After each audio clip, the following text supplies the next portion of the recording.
Hace un par de semanas yo recibí un mensaje de una persona de la iglesia que me envió un vídeo.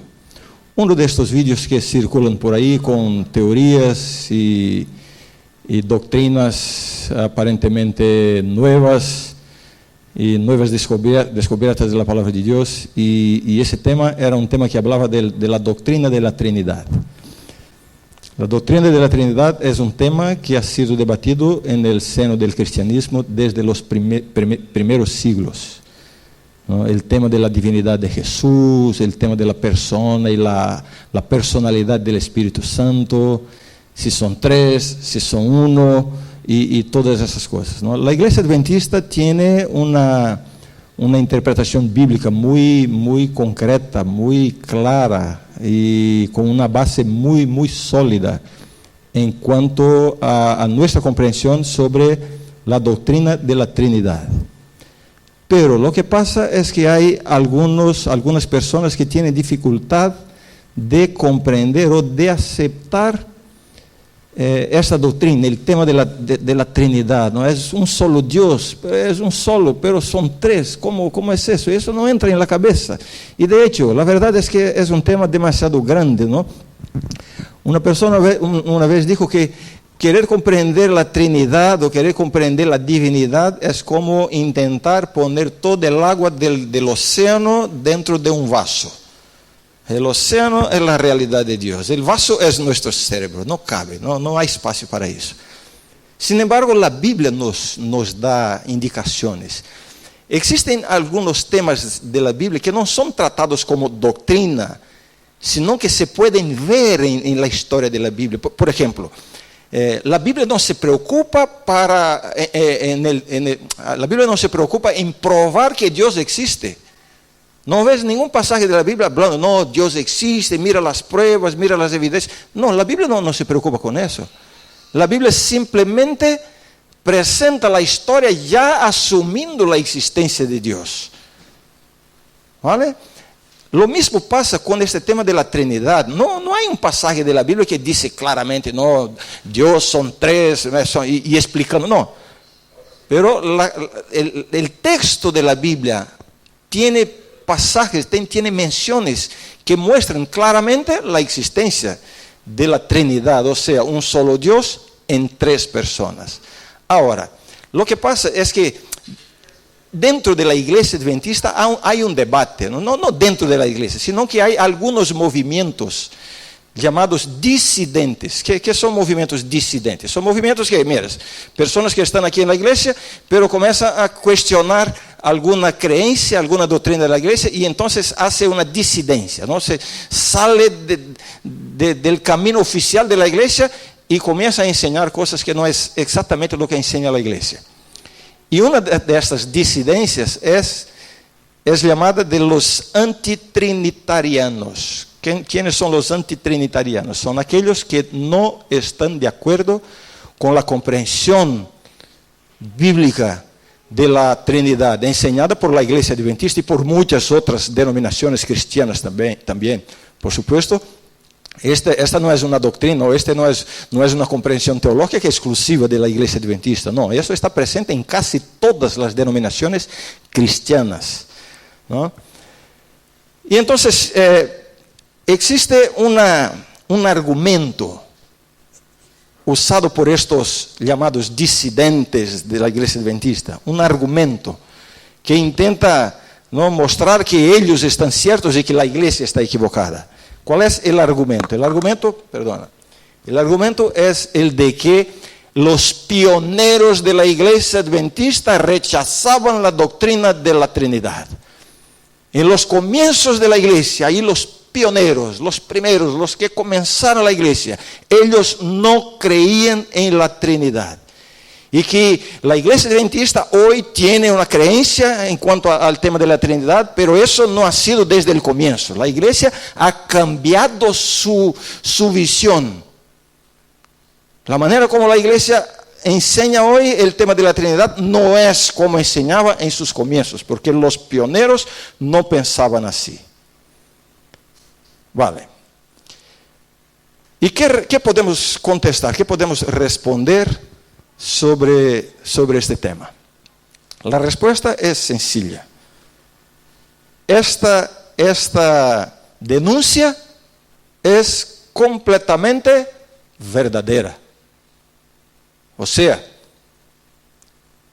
los pioneros de la Iglesia Adventista, de hecho, rechazaban la doctrina de la Trinidad.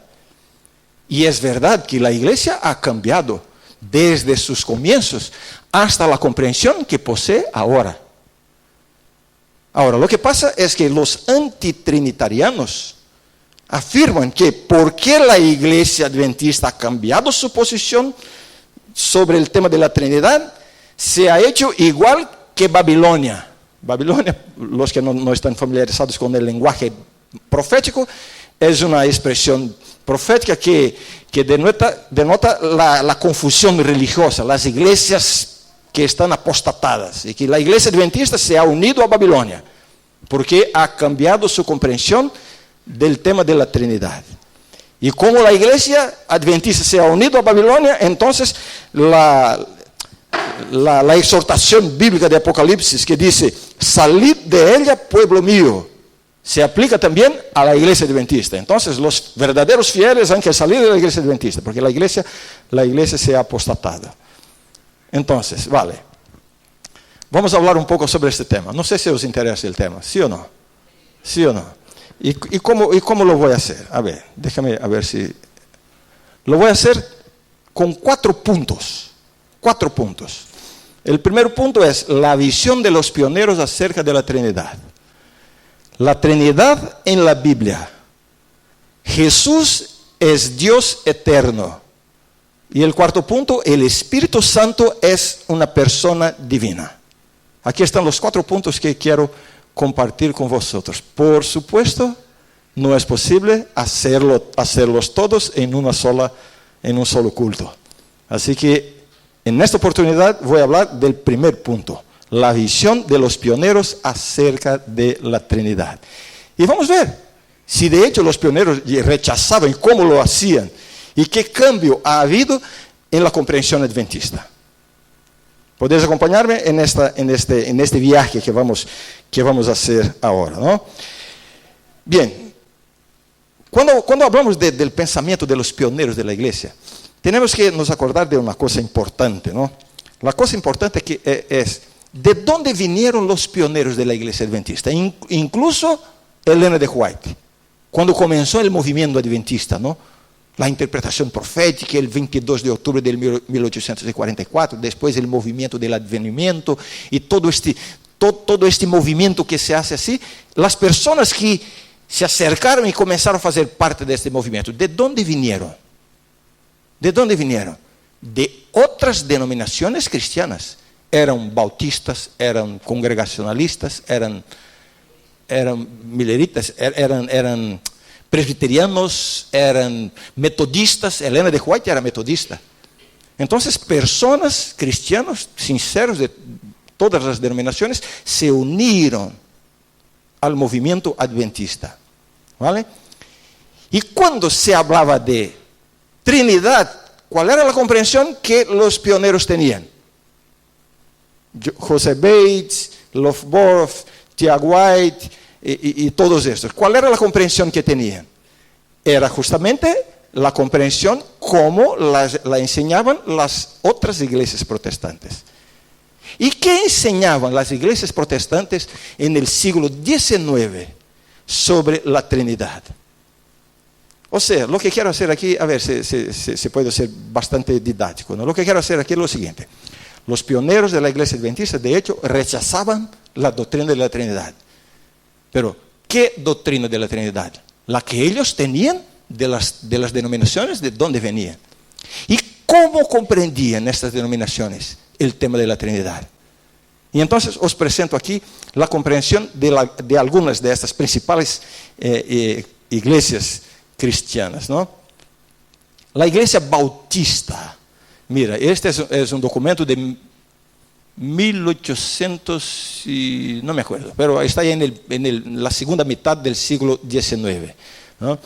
Y ahí yo estoy trayendo solamente algunas partes sobre la Trinidad. La iglesia bautista decía lo siguiente: El Señor nuestro Dios es un Dios único, vivo y verdadero. Es espíritu purísimo, invisible, sin cuerpo, miembros o pasiones. Entonces, cuando habla sin cuerpo, ya pensamos, ¿y Jesús? No tiene un cuerpo. Entonces, ves que ya es una definición que ya comienza a hacer una confusión. ¿Están conmigo? ¿Estáis conmigo? ¿Comprendes? Otro punto de la declaración de fe de la Iglesia Bautista sobre la Trinidad. En este ser divino e infinito hay 3 subsistencias: el Padre, el Verbo o Hijo y el Espíritu Santo, de una sustancia. O sea, es una sustancia que se presenta en 3 subsistencias, ¿no? Un poder y una eternidad, teniendo cada uno toda la esencia divina, pero la esencia indivisa. ¿Qué significa indivisa? Que no está en partes.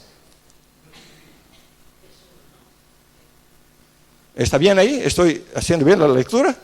Sí. Entonces, ¿cómo indivisa? Si sabemos que son 3.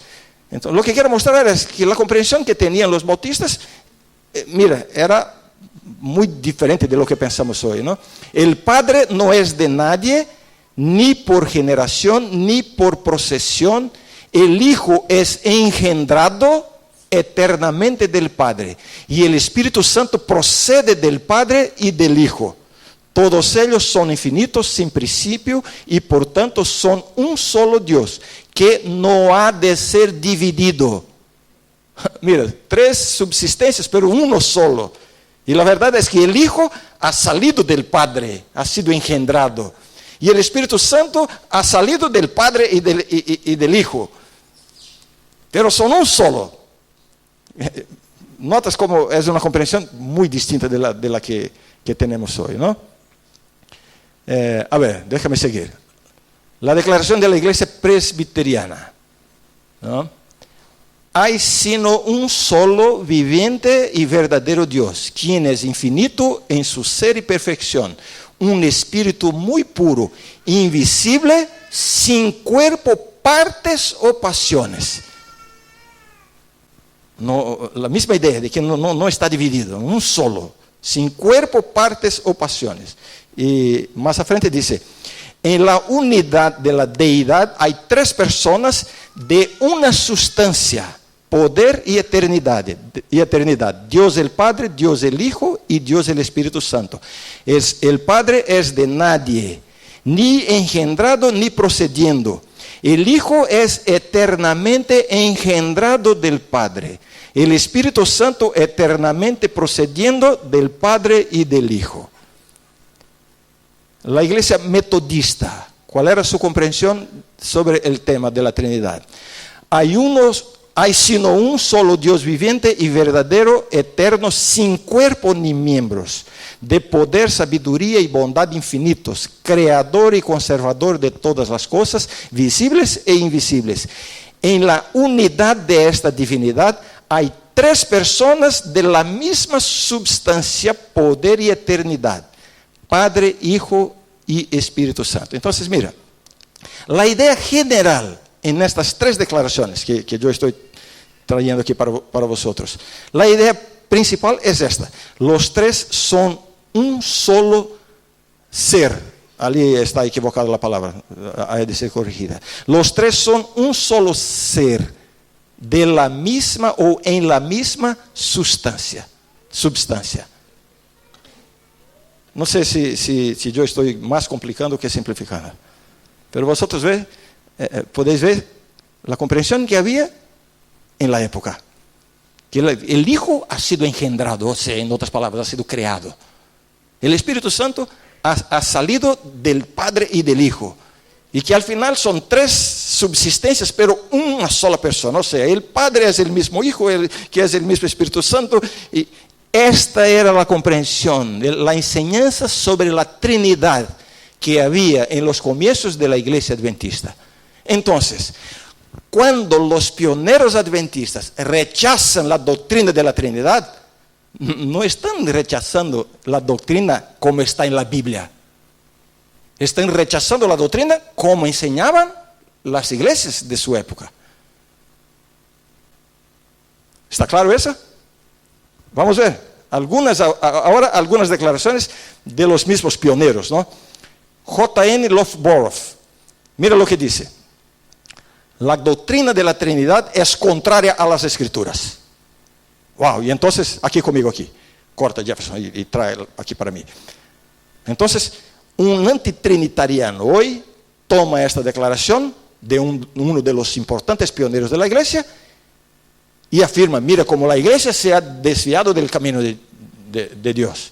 Porque nuestros pioneros, ¿qué decían ellos? Aquí está una declaración: la doctrina de la Trinidad es contraria a las Escrituras.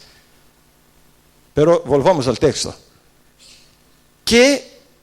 ¿A qué se refería Loughborough cuando dice que la doctrina de la Trinidad es contraria a las Escrituras? Y entonces él explica: en casi cualquier texto del Nuevo Testamento que leemos, se habla sobre el Padre y el Hijo, presentándolos como dos personas distintas.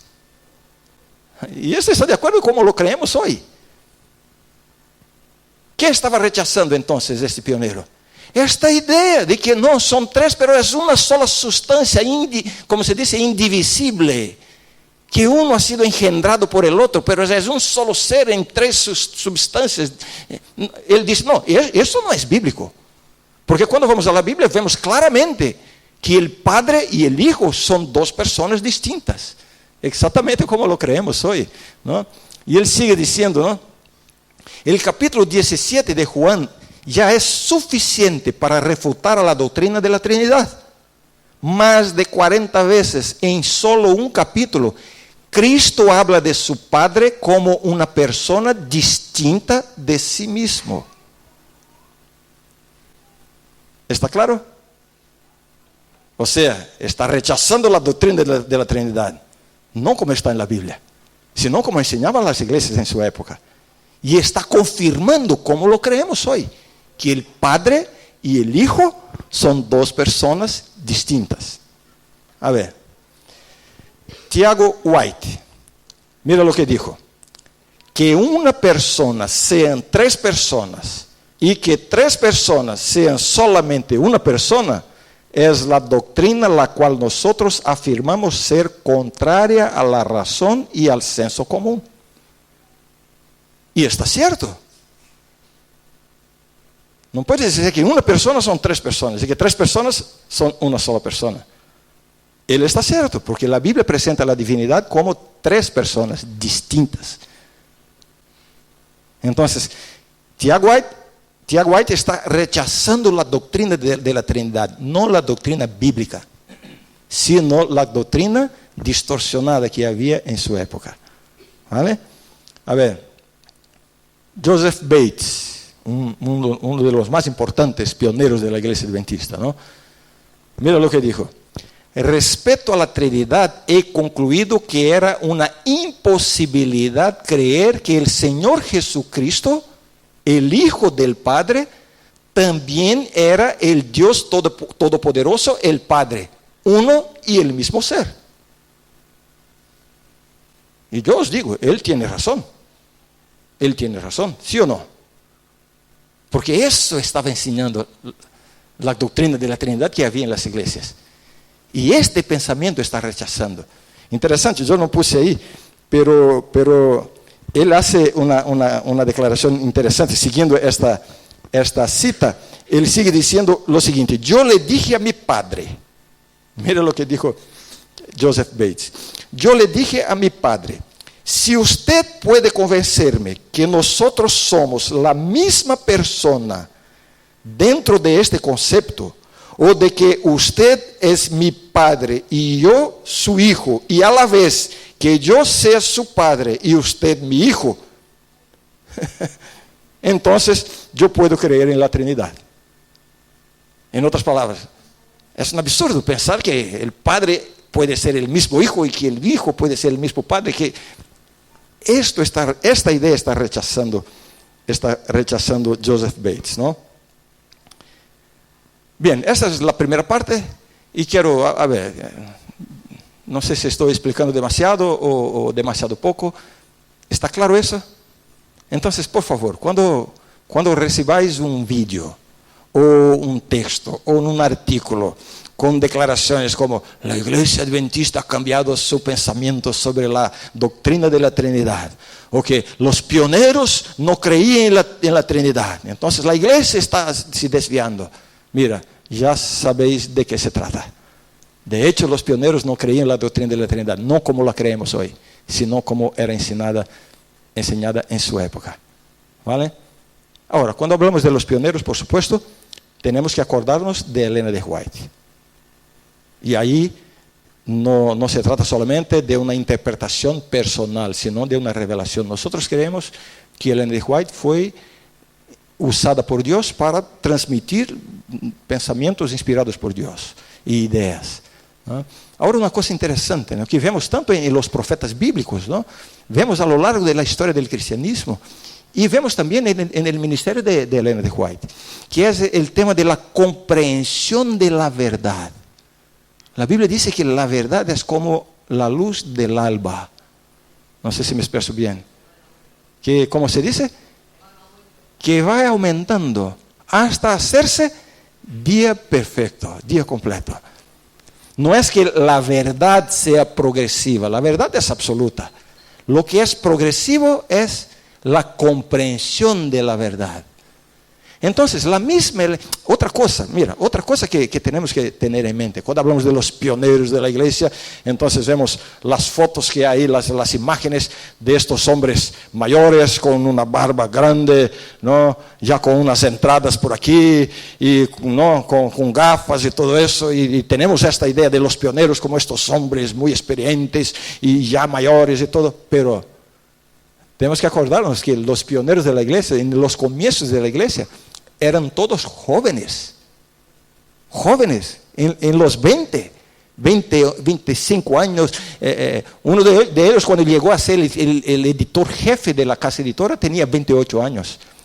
Entonces eran muchachos que estaban ahí dedicándose al estudio de la Biblia, comprensión de la Biblia, pero eran personas inexperientes que estaban buscando, ¿no? Lo que ellos querían era justamente conocer más y desconectarse. Ellos tenían esta comprensión de que estaban viviendo una experiencia con muchos errores, muchas distorsiones teológicas de las iglesias de donde venían, y entonces estaban ahora buscando estudiar la Biblia, tener una comprensión incontaminada, sin la influencia de lo que ya tenían en mente. Y por supuesto, la comprensión de las doctrinas, de los puntos que tenemos hoy, eso no ha caído del cielo así en una sola vez. Hay personas que piensan así: no, Dios dio todas las doctrinas de la iglesia a Elena de White, y ella entonces escribió sus libros y ahí la tenemos toda. No. En primer lugar, que las doctrinas, las enseñanzas de la iglesia adventista no están basadas en los escritos de Elena de White. No dependen de los escritos de Elena de White. Están basadas todas en la Biblia. Ahora, la comprensión de las doctrinas fue progresiva. Cuando el primero de los pioneros, por ejemplo, vino con la idea de que, mira, la carne de cerdo no es buena para la salud, debemos pensar en ello.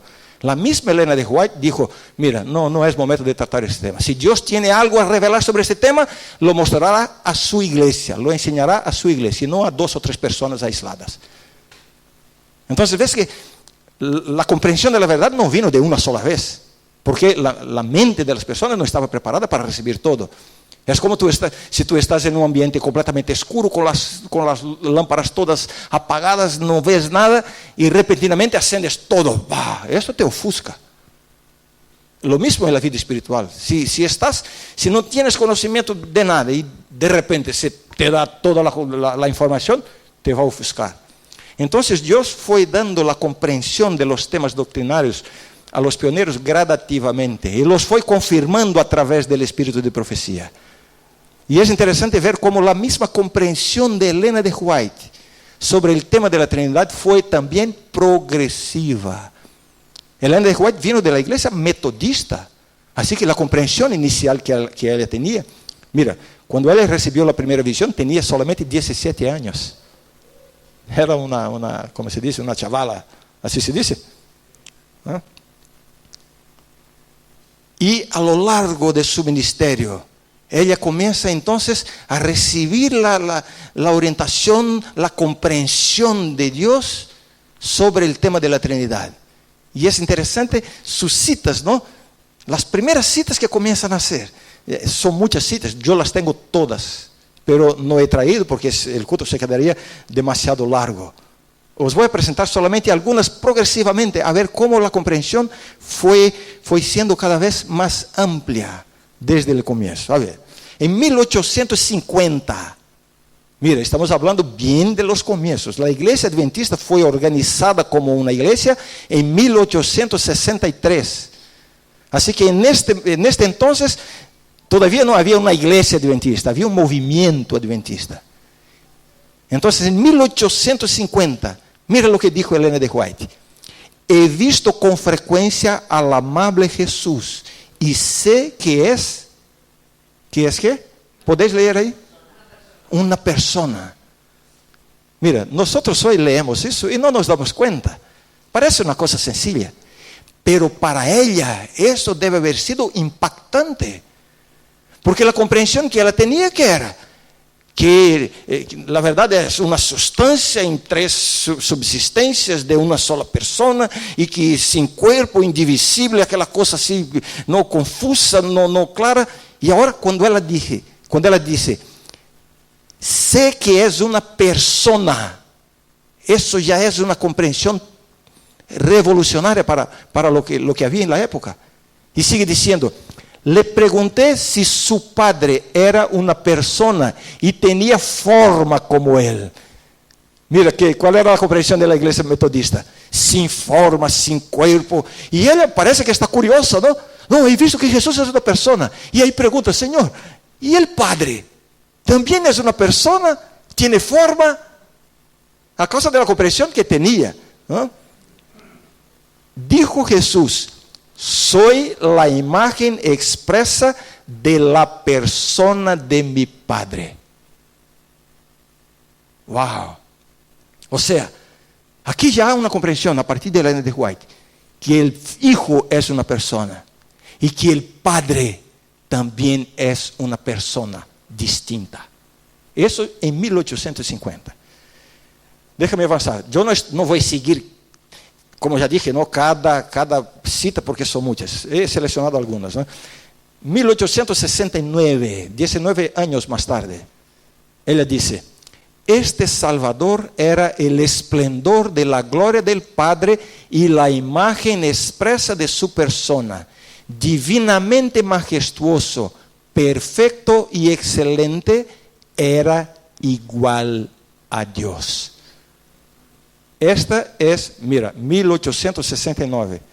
Esta fue la primera vez que Ellen G. White afirmó que Jesús era igual a Dios. Y como he dicho, esto era revolucionario, ¿no? La idea que prevalecía que el Hijo eternamente engendrado, mira, si es engendrado no es igual, si procede de uno no es igual. Incluso está en una categoría inferior, porque entonces el Padre existe desde antes que el Hijo, porque el Hijo ha sido engendrado, era la idea. Y ahora ella viene y afirma, era igual a Dios. Entonces la idea de que fue engendrado o que fue creado ya se acaba. ¿Puedo seguir? Os veo muy, no sé si están muy concentrados o si están con sueño. ¿Están concentrados? ¿Puedo asegurarme? ¿Están concentrados? ¿Sí? ¿Puedo seguir un poco más? Ya no será mucho más largo, ¿vale? Mira, 1898, ya estamos bien a frente. Mira lo que dije, aquí está en el libro. ¿Cuál es el libro? ¿Podéis ver ahí la referencia? Deseado de todas las gentes, página 489. El libro Deseado de todas las gentes es un divisor de aguas en cuanto a la comprensión de la Iglesia Adventista sobre la Trinidad. Es un divisor de aguas. Mira lo que está ahí, 1898. En Cristo hay, ¿qué hay? ¿Qué hay? Vida original, que no proviene ni deriva de otra. Nosotros leemos eso y no nos damos cuenta qué pasaba en la cabeza de Ellen White. Pero ahora podéis daros cuenta, ¿no? No, el Hijo eternamente engendrado procede del Padre, que está diciendo ella ahora, no proviene ni deriva de otra, vida original. Si no me equivoco, esta cita está en la historia de la resurrección de Lázaro, cuando Jesús dijo, Lázaro, ven fuera. Y ahí la vida que fue dada a Lázaro fue la vida que Jesús le transmitió. Porque en Cristo hay vida original. Sigue.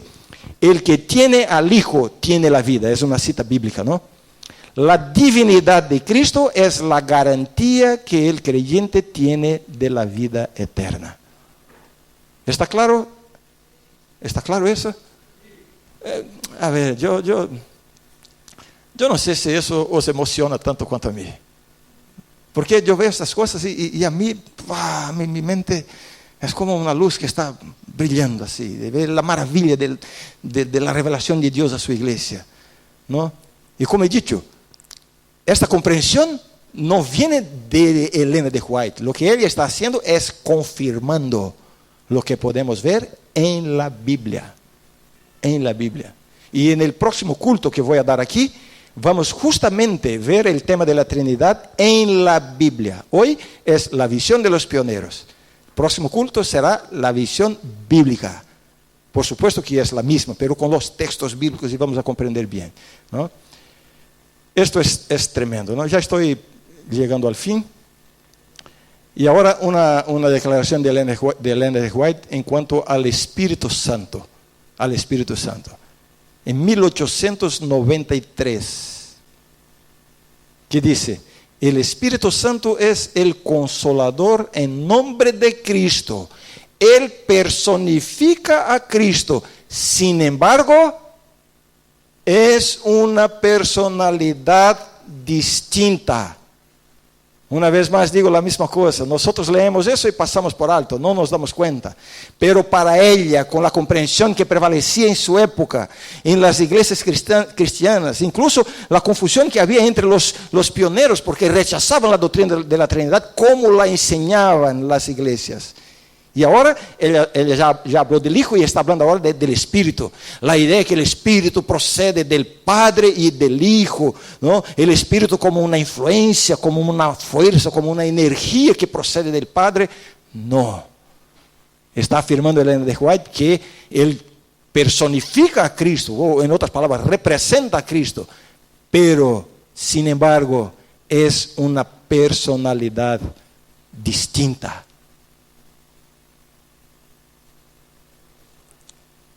Y ahora este texto que quizás, perdona,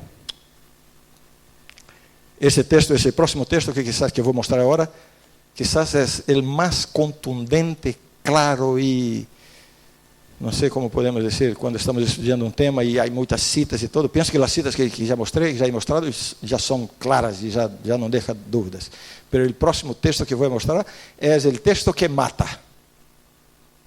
¿No? Si alguien tiene duda de qué enseña el Espíritu de profecía sobre la Trinidad, este próximo texto mata cualquier duda.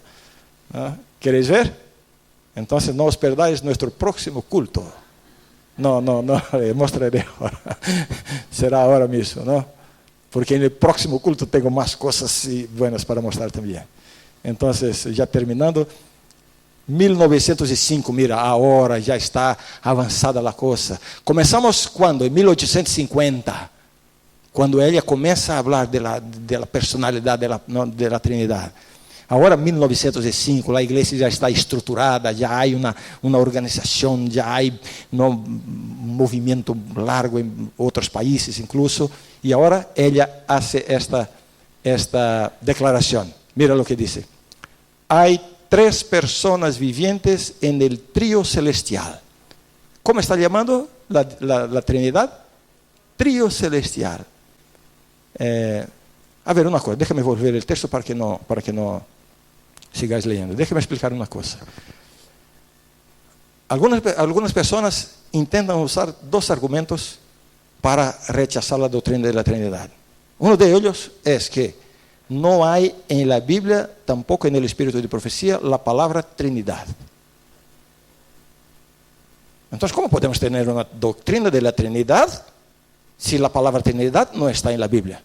Tampoco en el espíritu de profecía. ¿Y qué? ¿Cuántos de vosotros aquí creéis en la encarnación de Jesucristo? Que Él se hizo carne. Vale.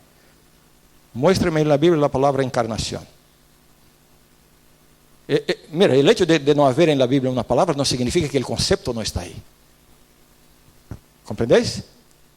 Entonces no hay la palabra Trinidad, pero el concepto, la idea, las personas están ahí. Y esto es lo que vamos a estudiar el próximo culto. No este próximo sábado, sino el otro. La Trinidad en la Biblia. ¿Vale? Este es un argumento que intentan hacer para, ¿no?, que la palabra Trinidad no existe. Y otro argumento que estos antitrinitarianos que están ahí por la iglesia adventista mismo, ¿no? Otro argumento, ¿sabe cuál es? Es que cuando hay una cita que es clara, contundente, ¿cómo ellos salen del aprieto que les da la cita? ¿Cómo salen? Afirman lo siguiente: no, debe haber un problema de traducción. Seguro que no ha sido así que Elena de White ha escrito. Porque estos textos deben haber sido manipulados. Lo que está en los libros no corresponde exactamente a cómo ella lo ha escrito. Mira, no puedo negar que existen eventualmente problemas de traducción, no intencionales, sino yo ya hice traducción de libro de un idioma a otro y es posible, ¿no? A veces interpretas equivocadamente una palabra, pero estos textos que son decisivos para una comprensión doctrinaria no tienen problema de traducción. Y yo no los traje aquí, pero que quizás en una oportunidad los muestro. Pero yo tengo las fotos de estas citas en los manuscritos escritos por la mano de Elena de White, para que se pueda comparar. Un teólogo en el siglo XX ya comienza a cuestionar algunas traducciones de Elena de White. Me refiero a M.L. Andreessen. Y él comienza a cuestionar estas traducciones de estos textos sobre la Trinidad. ¿Qué hizo él? Hizo un viaje, fue hasta la casa de Elena de White, donde hay todo el control, el White State, ¿no?, donde hay los escritos de ella, y él tuvo acceso directo a los manuscritos. Y después él escribe: no, mira, yo he ido ahí, he visto, y de hecho tenemos que buscar comprender, porque ha sido exactamente así que Elena de White ha escrito. Bien, todo eso para mostrar esa cita ahora que es destruidora, ¿no? A ver. Se apagó, Mitchell. Vuelve. Oh, ya está conmigo. Hay 3 personas vivientes en el trío celestial. En el nombre de estos 3 grandes poderes, el Padre, el Hijo y el Espíritu Santo, son bautizados los que reciben a Cristo mediante la fe. Y esos poderes colaborarán con los súbditos obedientes del cielo en sus esfuerzos por vivir la nueva vida en Cristo. Está hablando de la bendición, ¿no?, de los que son bautizados. Aquí una invitación. Vosotros que todavía no habéis sido bautizados, ¿no? El bautismo, como lo enseña la iglesia, la Biblia, ¿no?, por inmersión. Y ese bautismo se hace ¿cómo? En nombre del Padre, del Hijo y del Espíritu Santo, ¿no? Esta tarde tendremos aquí, no es una invitación, no es para venir, tendremos aquí un bautismo de personas de la iglesia adventista de Basauri. Estarán aquí esta tarde y 3 personas se bautizarán. Y el bautismo se hace en nombre del Padre, del Hijo y del Espíritu Santo. En este contexto, Elena de White habla, hay 3 personas vivientes en el trío celestial: el Padre, el Hijo y el Espíritu Santo. Y ahora la bendición que presenta, ¿no? Cuando somos bautizados en el nombre del Padre, del Hijo y del Espíritu Santo, eso significa que hay una alianza, un compromiso. No solamente un compromiso del pecador que se arrepiente hacia Dios, sino también un compromiso de la Trinidad en favor del pecador. Que eso sea una motivación a vosotros que todavía no habéis sido bautizados, ¿vale? Sí, estoy hablando con vosotros, sí, puede mirarme. Es una promesa maravillosa, es una promesa, pero claramente 3 personas. Y bien, ¿puedo concluir ahora? ¿Sí o no? Nadie va a decir así, amén. Mejor que no, mejor que no. En la conclusión tengo aquí una cita más, ¿no?, para motivar nuestra vida espiritual. La cita dice, dale Mitchell, ayúdame.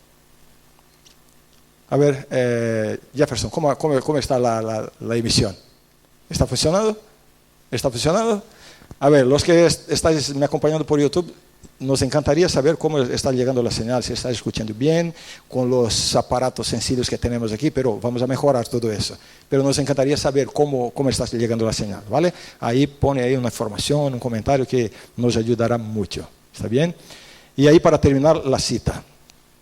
La obra se presenta ante cada alma que ha reconocido su fe en Jesucristo por el bautismo y se ha convertido en un receptor de la promesa de las 3 personas: el Padre, el Hijo y el Espíritu Santo. Y ahora sí, amén, amén, amén. Ese es el primer paso que damos en la comprensión del tema de la Trinidad en la Biblia. Os he dicho al comienzo que voy a presentar este tema en 4 pasos, ¿no?, en 4 partes. La primera, la de hoy, que es la visión de los pioneros sobre la Trinidad. Y os espero en nuestro próximo culto, donde vamos a ampliar aún más y ahí ver en la Biblia, en el Nuevo Testamento, que está repleto de pasajes, pero vamos a ver también en el Antiguo Testamento la Trinidad ahí. Y eso será maravilloso. ¿Está bien? Bien, los invito ahora. Agradezco a Antonio que me ha acompañado aquí al comienzo por su ayuda. Y bien, vamos a terminar ahora uniendo nuestras voces en el himno 378.